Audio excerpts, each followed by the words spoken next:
Hello दोस्तों, आपका S Shri classes में स्वागत है। आज मैं रस खान का जीवन परिचय लेके आया हूँ। पहले मैंने बहुविकल्पीय प्रश्न डाला था बोर्ड एग्जाम के लिए, जो बहुत ही इम्पोर्टेंट था। लेकिन कुछ लोगों ने कहा कि रस खान का भी जीवन परिचय डाल दीजिए, वो भी ट्रिक से हम लोग को, ताकि याद हो जाए और उसमें कुछ ना करना पड़े। तो आज मैं वही रस खान का ट्रिक लेके आया हूँ। आपको क्या करना है, बस थोड़ा सा देखना है। ये वीडियो एंड तक देख लेते हैं, आपको रस खान का जीवन परिचय याद हो जाएगा और दोबारा देखने की ज़रूरत नहीं पड़ेगी। आज मैं ऐसा ट्रिक लेके आया हूँ, बता दूंगा, आप कभी भूलेंगे ही नहीं रस खान का जीवन परिचय। तो देखिए, सबसे पहले आप क्या करिएगा, बोर्ड कॉपी में कैसे लिखिएगा पहले मैं वो बता देता हूँ। बोर्ड कॉपी में आप जब जाइएगा, प्रश्न नंबर डालिएगा। मैं तो यहाँ पर डाला नहीं हूँ, लेकिन जो प्रश्न रहेगा वो प्रश्न नंबर डाल दीजिएगा, ठीक है। उसके बाद संक्षिप्त परिचय लिखिएगा, ठीक है। जिस तरह से मैंने बॉक्स बनाया, आप बॉक्स बनाइए, संक्षिप्त परिचय लिखिए, ठीक है, रस खान का। अच्छा, संक्षिप्त परिचय क्यों लिखें, क्या लिखना जरूरी है? हम डायरेक्ट जीवन परिचय से लिख देते हैं विस्तार में, नहीं, वो भी करना है, संक्षिप्त में भी करना है। इसका फायदा क्या है, देखिए, इसका फायदा भी बता रहे हैं। जैसे आप संक्षिप्त परिचय लिख देते हैं ना, जो एग्जामिनर कॉपी चेक करता है, वो क्या करता है, बस आपका यही देख लेता है, सन देखेगा। हाईलाइनर का आपका उपयोग नहीं करना, मैं सिर्फ बता रहा हूँ, ठीक है। सन देखेगा 1533 में। उसके बाद जन्म देखेगा, कहाँ हुआ था, दिल्ली में। उसके बाद इनके गुरु कौन थे, गोसाई लाल विठल। और रस कौन था, सिंगार, भक्ति रस था, ठीक है। उसके बाद इनका वास्तविक क्या नाम था, सैयद इब्राहिम था, ठीक है। और रचनाएं लिख दीजिए। रचनाएं एक ही लिखना होता है, जितना पेपर में कहेगा उतना ही लिखिए। एक तो अवश्य है, एक याद कर लीजिए। प्रेम वाटिका अष्टयाम 2 मैंने यहाँ पर डाल दिया। भाषा देखिए, ब्रज है इनकी, ठीक है। अमृत 1618 ईस्वी। बस आप इतना डाल दिए, आपका इतना सही हो गया। बस एग्जामिनर आपको यही देखकर आपका पूरा नंबर दे देगा। 3 नंबर का रहता है ना जीवन पर से, आपका 3 नंबर रखा है, ठीक है। 3 नंबर आपका पूरा मिल जाएगा, 100% मिल जाएगा। बस आपको जन्म, जन्म स्थान, गुरु, रस, वास्तविक नाम, रचनाएं, भाषा, मृत, बस संचित में इतना ही लिखना रहता है। इतना आप लिख दिए, आपका पूरा नंबर मिल गया। अब इससे हमारा फायदा क्या हुआ, इतना तो देख लिया एग्जामिनर। अब आपका ये जो पूरा जीवन परिचय, ये आपका पढ़ेगा नहीं, ठीक है। ये जो आपका पूरा जीवन परिचय है, एग्जामिनर क्या करेगा, पढ़ेगा नहीं। ये आप कितना आप लिखे हो, क्या लिखे हो, कुछ नहीं पड़ेगा, बस वही पढ़ के आपको नंबर दे देगा। तो अब इसमें यही ट्रिक है। अब इसमें आप क्या करिए, थोड़ा सा देखिए। अगर आपको जन्म अच्छे से तैयार है, तो आप जन्म को क्या करिए, ब्लैक पेन से डाल दीजिए यहाँ पर, ठीक है। जन्म को ब्लैक पेन से या हाईलाइनर करें, सन 1533 में, ठीक है। रस खान का जन्म 1533 दिल्ली में हुआ था। देखिए, अभी संक्षिप्त में मैंने बताया था जन्म और स्थान, इतना तो आप बना के लिख सकते हैं ना, कहाँ हुआ था, दिल्ली में, ठीक है। इतना आपने लिख दिया, दिल्ली में हुआ था। फिर उसके बाद मैंने इनका वास्तविक नाम बताया था, आप फिर बना के लिखिए इनका वास्तविक नाम। इनका वास्तविक नाम क्या है, देखिए, वास्तविक नाम सैयद इब्राहिम था। जो जो मेन पॉइंट है, आप उसे क्या करिए, ब्लैक पेन का यूज कर दीजिए। क्यों, इससे फ़ायदा क्या होगा, इससे ये फ़ायदा होगा, एग्जामिनर कहेगा ये बच्चा पढ़ने में तेज है, इसलिए इसने क्या किया, अपने शब्दों को उभारने के लिए, दिखाने के लिए इसने ब्लैक पेन का यूज किया है, ठीक है। वो समझ जाएगा, आपका एक भी नंबर नहीं कटेगा, आपको पूरा फुल नंबर मिलेगा। तो उसके बाद ये दिल्ली के पठान सरकार कहे जाते हैं, ठीक है। ये दिल्ली के क्या कहे जाते हैं, पठान सरकार कहे जाते हैं। इतना तो आप बना सकते हैं, ये दिल्ली के पठान सरकार कहे जाते हैं। इनका जन्म 1533 में दिल्ली में हुआ था। इनका वास्तविक नाम सैयद इब्राहिम था। ये दिल्ली के पठान कहे जाते थे, ठीक है। यहाँ तक आया। कुछ विद्वान इन्हें पिहानी का निवासी मानते थे, ठीक है। कहाँ का, पिहानी का, कुछ विद्वान। यहाँ तक कोई दिक्कत है, कोई दिक्कत नहीं ना, ठीक है। चलिए देखिए, रस खान का जन्म 1533 में दिल्ली में हुआ था। इनका वास्तविक नाम सैयद इब्राहिम था। दिल्ली के पठान सरकार कहे जाते थे। कुछ विद्वान इन्हें पियानी का निवासी मानते थे, ठीक है।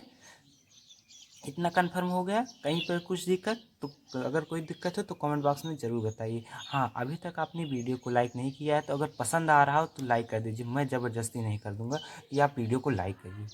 ठीक है। अभी तक चैनल को सब्सक्राइब नहीं किया तो चैनल को सब्सक्राइब कर लीजिए, नोटिफिकेशन ऑन कर लीजिए ताकि सबसे पहले मेरा वीडियो आपके पास पहुंच जाए। जो भी इम्पोर्टेंट रहता है मैं आप लोग के पास डालता रहता हूँ ताकि सबसे पहले आपके पास पहुंच जाए। ठीक है। अगर मन करेगा तो आप दोस्तों के साथ शेयर कर सकते हैं। ठीक है।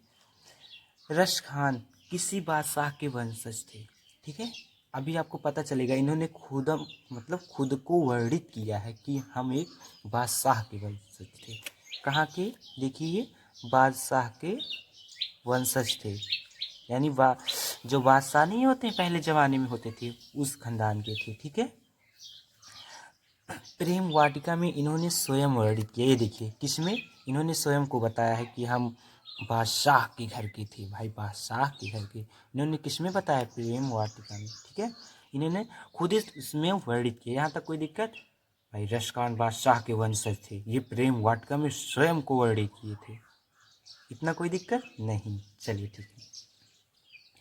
इनके जन्म एवं स्थान के संबंध में मतभेद है। भाई, इनके जन्म के स्थान में कोई कुछ कह रहा है, कोई कुछ कह रहा है, ये यहाँ जन्मे वहाँ जन्मे हैं, ये ऐसे हैं वैसे हैं, तो यही कह रहा है। इसके इनके जन्म के स्थान पे क्या है? मतभेद है। ये कोई दिक्कत हुआ? अभी देखिए, मैंने कुछ नहीं, इतना इजी लाइन है, मैंने कुछ किया क्या? नहीं किया। इनके भाई जन्म के स्थान में मतभेद है इनके संबंध में। कोई कह रहा कहीं जन्मा है, कोई कह रहा कहीं जन्मे हैं। बस। अब फिर देखिए, संक्षिप्त में आप डाले थे, अब इनके गुरु का नाम डाल लीजिए। ये गोसाई विट्ठलनाथ के क्या थे? शिष्य थे, यानी रसखान जी गोसाई विट्ठलनाथ के क्या थे? शिष्य थे। ठीक है। यहाँ तक कोई दिक्कत? शिष्य थे, यहाँ तक कोई दिक्कत? देखिए, अपने आप रचना बनते चलना, बस थोड़ा सा अपने आप बीच में डालिए। आप भूल भी जाते हैं, बीच में किसी का भी डाल दीजिए क्योंकि आपने संक्षिप्त में लिख दिया है। हाँ, जो आपको कंफर्म ना रहे आप उतना करिए कि उसमें क्या करिए, ब्लैक पेन का यूज करिए। जो चीज़ मेन पॉइंट रहे, आपको एकदम कंफर्म रहे, उसी को ब्लैक पेन से उभारने के लिए कर दीजिए।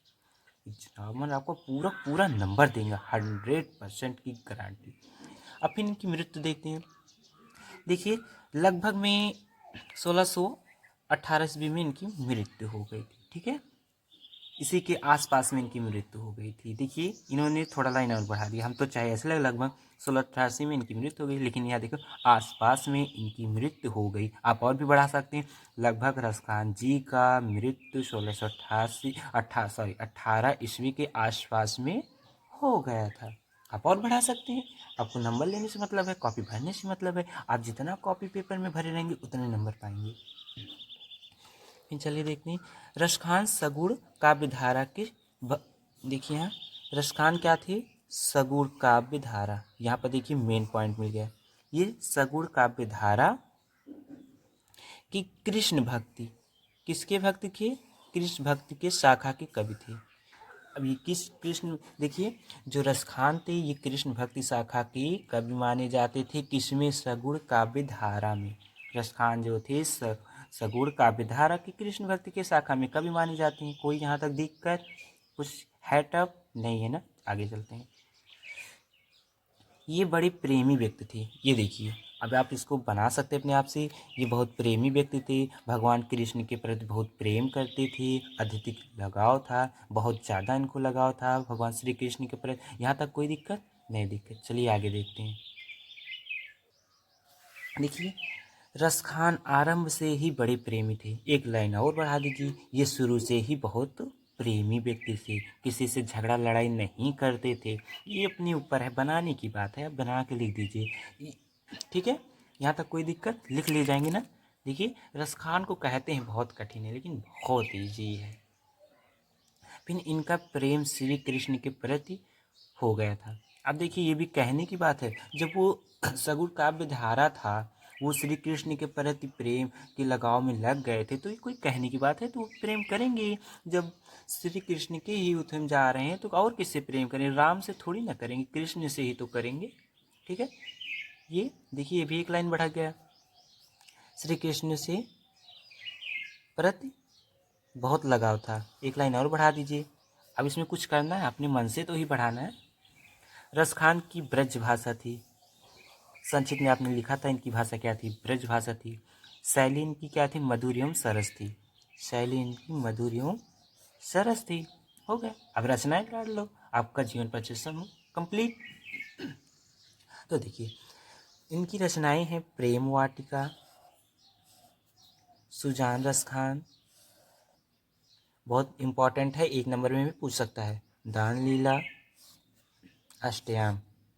अष्टयाम बहुत बार पूछा गया है, ठीक है। अष्टयाम। तो ये तो हो गया इनकी रचनाएं। तो आप लोगों को अगर वीडियो पसंद आया तो वीडियो को लाइक कर दीजिए, शेयर कर दीजिए। अभी तक चैनल को सब्सक्राइब नहीं किए हैं तो चैनल को सब्सक्राइब कर दीजिए, नोटिफिकेशन ऑन कर लीजिए ताकि हमारा वीडियो आपके पास सबसे पहले पहुंचे। अगर आपको और किसी का जीवन परिचय ट्रिक के साथ चाहिए तो आप कमेंट बॉक्स में मुझे ज़रूर बताएं, मैं उनका भी वीडियो आपके पास शेयर कर दूँगा। धन्यवाद।